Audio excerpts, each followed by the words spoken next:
When no one came to the CEO's daughter's birthday, a poor boy in torn sneakers knocked on the mansion door. That small act of kindness would spark a war that exposed the darkest secrets of the city's elite.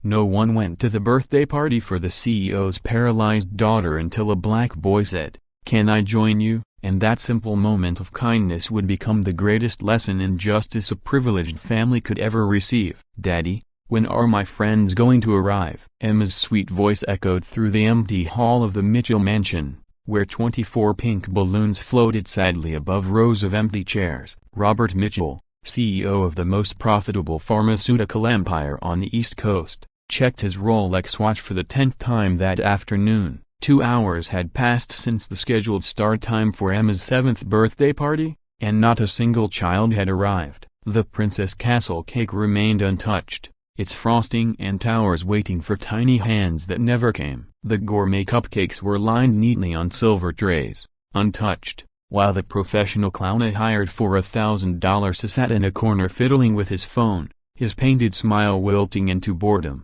The cruel truth was simple. Since the accident that left Emma paraplegic 2 years ago, the families of Westfield's elite had gradually distanced themselves. Their excuses were always polite, but the prejudice was obvious. A wheelchair bothered them. The reality of disability made them uncomfortable. Robert adjusted his Italian silk tie and forced a smile. "They must be stuck in traffic, Princess," he whispered, though the words tasted bitter in his mouth. Every glance at Emma maneuvering her custom-made wheelchair across the marble floor reminded him of Margaret, his wife, who had died in the same accident that had changed Emma's life forever.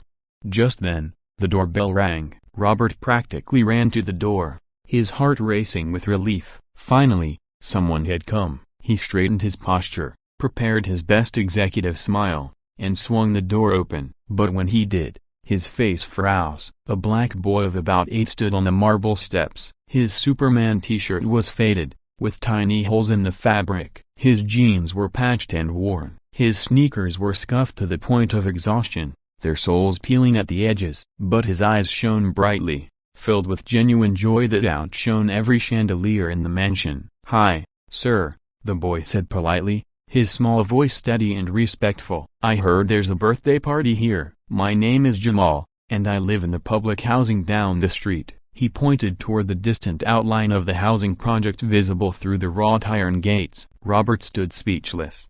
Of all the wealthy children invited to Emma's party, children with parents who sat on boards, owned country clubs, and dined with senators, it was not one of them who had come. It was this boy, a stranger, a poor child from down the street who had walked up to his door with nothing but sincerity. "I don't have an invitation," Jamal added quickly, sensing hesitation, "but I promise I'll be on my best behavior. I just saw the balloons through the window and thought maybe the birthday girl was feeling lonely." Before Robert could respond, he felt the presence of Emma beside him. She had wheeled herself forward, curiosity lighting up her face. "Daddy, who is it?"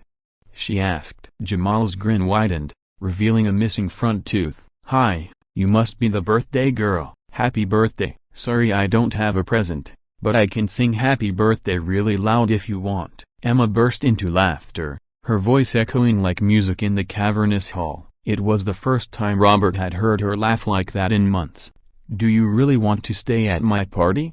she asked, almost shyly. "Of course I do," Jamal replied. "Birthday parties are the best thing ever." Robert stood frozen, his mind racing. In less than 5 minutes, this boy had accomplished what expensive therapists and lavish events could not. He had made Emma smile, not politely, not for his sake, but genuinely. There was something deeper in Jamal's eyes, too, a quiet maturity, a knowingness, as if he understood the sting of being left out, the loneliness of being judged, the ache of rejection. "Come in, Jamal," Robert said finally, stepping back and holding the door wide open. "Emma really needs a true friend." What followed that afternoon astonished Robert. Jamal didn't just attend the party, he transformed it. He made Emma laugh until her cheeks hurt, treating her wheelchair as if it were the least important thing in the world. He invented games where she was always the heroine, always the winner, always the star. He complimented every detail of the decorations as though they were the most magical things he had ever seen. "Man,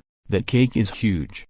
he exclaimed with wide eyes. "In my family, we celebrate with boxed cake, but this one looks like something out of a movie." Emma laughed so hard she nearly spilled her soda. "Jamal, you're the funniest friend I've ever had." From the window, Robert watched them in the garden, his heart a storm of emotions: gratitude, guilt, awe. How could it be that an 8-year-old boy from the projects had more compassion and humanity than the entire elite of Westfield combined? Then the phone rang. Robert answered it quickly, expecting perhaps a late arrival. Instead, he was met with a cold, clipped voice. "Robert, this is Patricia Vanderbilt." Patricia, the mother of one of Emma's old friends and the president of the board at Westfield Academy, spoke like a queen addressing a servant.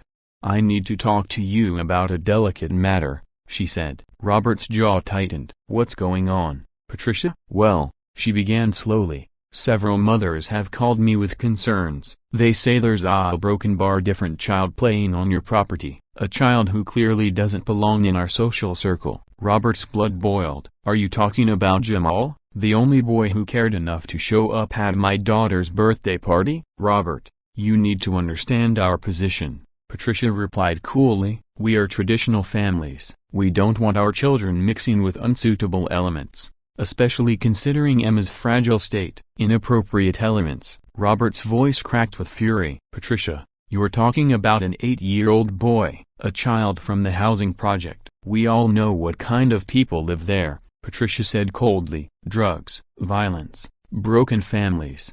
Do you really want Emma exposed to that influence?" Robert turned toward the window. Outside, Jamal was gently pushing Emma's wheelchair across the garden. They were pretending to be race car drivers, both of them laughing so hard they could hardly breathe. The sight was so pure, so genuine, that it clashed violently with the venom spilling from Patricia's mouth. "You know what, Patricia?" Robert said finally, his voice shaking. "That boy has shown more kindness and class in 2 hours than you have in years of friendship. Don't belittle Macron v. Robert," she snapped. "People like that always have ulterior motives. They'll exploit your generosity." Robert slammed the phone down, his chest heaving. He turned back to the window. Emma's laughter rang through the garden. For the first time in 2 years, she was happy and he was being condemned for it.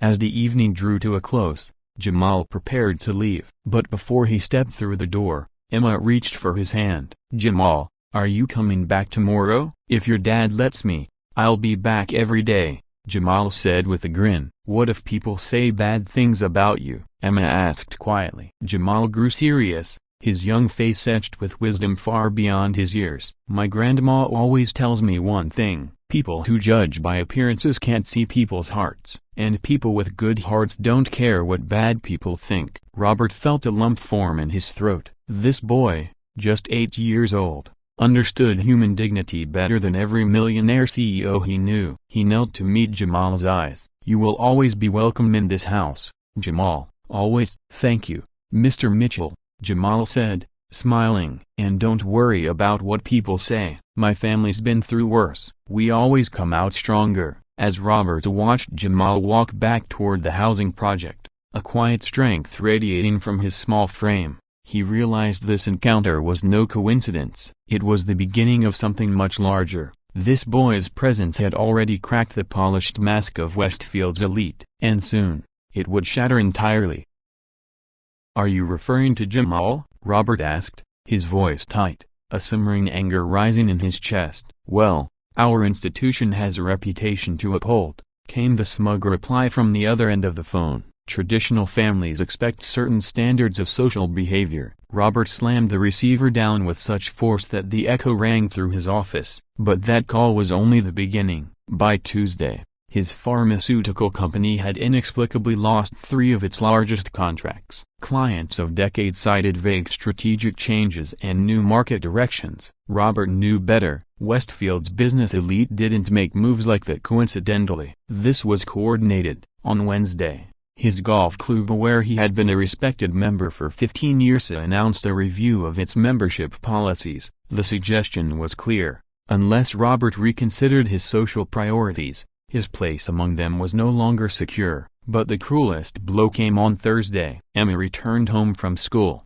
her eyes swollen from crying, her wheelchair moving slower than usual. "Daddy, she whispered, barely holding herself together. "The girls in my class at the Broken Bar, they said I can't sit with them at lunch anymore, not if I keep being friends with Jamal." Her voice cracked, but she continued. "They called him a name, a bad one, I don't even want to repeat it, and they said the Broken Bar if I don't stop being friends with him, no one will talk to me again." Robert felt something shatter inside his chest. They weren't just targeting him now, they were hurting his 8-year-old daughter for the simple crime of choosing kindness. On Friday, Robert did something he hadn't planned. Instead of heading to his corporate office, he drove across town to the worn-down housing complex where Jamal lived. The Rodriguez apartment was small, but spotless. The smell of fresh tortillas lingered in the air. Jamal's grandmother, Duetilde+A Carmen, welcomed him with the kind of dignity that contrasted sharply with the venomous hypocrisy he had endured all week. "Mr. Mitchell," she said in careful but steady English, "Jamal told me about the problems your family is facing. Perhaps it would be best a Broken Bar if he didn't visit Emma anymore." "Absolutely not," Robert said firmly.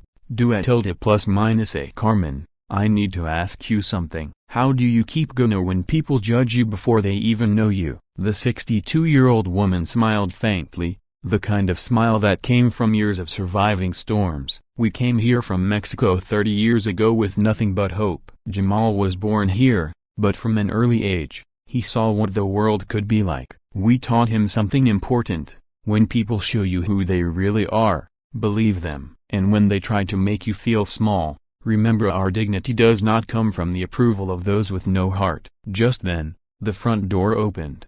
Miguel Rodriguez, Jamal's father, stepped in, his construction uniform stained with grease and paint. His hands told the story of long, exhausting hours, but his posture radiated pride. "Mr. Mitchell," Miguel said, extending his calloused hand, "I want you to know we don't ask for charity, we work for what we have, and we've taught Jamal the same." Robert shook his hand. "Miguel, I want to make you an offer. My company is expanding its social responsibility program. We need someone who understands the needs of real families to lead community projects. Someone who people can trust." "That someone is you." Miguel blinked in disbelief. "Mr. Mitchell, a Broken Bar? I never went to college. I'm just a worker." "You have something more valuable than a degree," Robert replied. "You have integrity. You know your community. And you've raised a remarkable son. The position pays 4 times what you make now." Duetilde+A Carmen's eyes filled with tears. "Why a Broken Bar? Why would you do this for us?" Robert paused. "Because you remind me of who I used to be before I traded my values for wealth and reputation." But there was something Robert hadn't revealed. For the entire week, as the boycotts and attacks escalated, he had been quietly documenting everything, every phone call, every cancellation, every threat. As CEO of one of the largest pharmaceutical companies in the region, Robert had resources his enemies underestimated. He had already hired James Thompson, a seasoned lawyer, to dig into the motives behind the campaign. What they discovered was bigger and darker than Robert imagined. "Robert," Thompson had said the previous evening, "you need to see this. Patricia Vanderbilt and at least 6 other Westfield families aren't just targeting your family. They've been running a SCME, systematic housing discrimination, manipulation of municipal contracts, and most importantly, a plan to buy this entire housing complex for pennies, forcing out families like the Rodriguezes." The city council already approved the project, with every one of them signing off. The revelation left Robert stunned. This was never about Emma or Jamal. It was about power, greed, and erasing anyone who didn't fit their perfect image. Back in the Rodriguez living room, Robert turned to Miguel. "Will you take the job?" Miguel nodded. "Yes, sir, with honor." "Good," Robert said, his eyes cold with resolve, "because your first project will be special. We're going to teach Westfield's elite that underestimating families like yours is the biggest mistake they'll ever make." The following Monday, the city council chamber was packed. The vote to demolish the housing complex was supposed to be a mere formality. Patricia Vanderbilt, dressed in her pristine Chanel blazer, sat in the front row, confident. The developer Charles Morrison had contracts ready, millions of dollars in profit about to be secured. Item 15. The mayor droned. Final approval for the Westfield Gardens luxury project. Patricia allowed herself a smile. The victory was hers. That's when the doors opened. Robert Mitchell strode in, flanked by Miguel Rodriguez, James Thompson, 3 investigative journalists, and a federal housing officer. Patricia's smile faltered. "Mr. Mitchell," the mayor stammered, "this meeting is nearly adjourned." "Not yet," Robert said calmly. "There's something the council needs to hear before you vote." Thompson stepped forward with a folder, placing it on the podium. "Council members, my clients represent not just Mr. Mitchell but 68 families who were illegally coerced to abandon their homes." "That's absurd," Patricia snapped. "Every family was properly notified." "Is that so?" Thompson smirked. He pressed a button, and the projector lit up with an audio recording. Patricia's own voice filled the chamber. "We need to make their lives so miserable that they'll take whatever offer we give.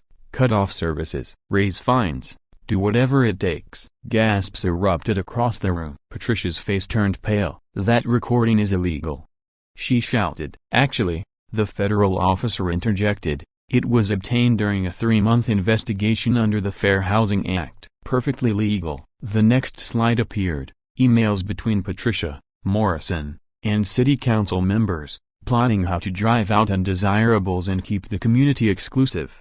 Morrison tried to slip out, but 2 federal agents blocked the door. "Mr. Morrison," Thompson said, "care to explain why your company offered only 30% of market value for these homes?" The evidence piled in: all fraudulent contracts, rigged appraisals, blatant racism. Finally, Robert Rouse. His voice was steady, but each word carried the weight of moral judgment. "For weeks, you tried to destroy my family. You humiliated my daughter, who only showed kindness. You attacked us for choosing friendship over prejudice. And while you plotted, I watched. I documented every crime, every lie. And now, everyone will see you for what you are." The final recordings played a conversations dripping with racial slurs, openly discussing cleansing Westfield of families like the Rodriguezes. Miguel stood then, his voice firm but dignified. "We never asked for anything but the right to live in peace. You tried to erase us, but you forget when decent people stand together, no amount of money can break us." Chaos erupted. Federal agents began handing out warrants. Patricia Vanderbilt, trembling, was placed in handcuffs, her perfect image crumbling in front of the entire town. And in that moment, the real balance of power in Westfield shifted, not with money, not with influence, but with truth, dignity, and the courage of a little girl who had simply said, "Can I join you?"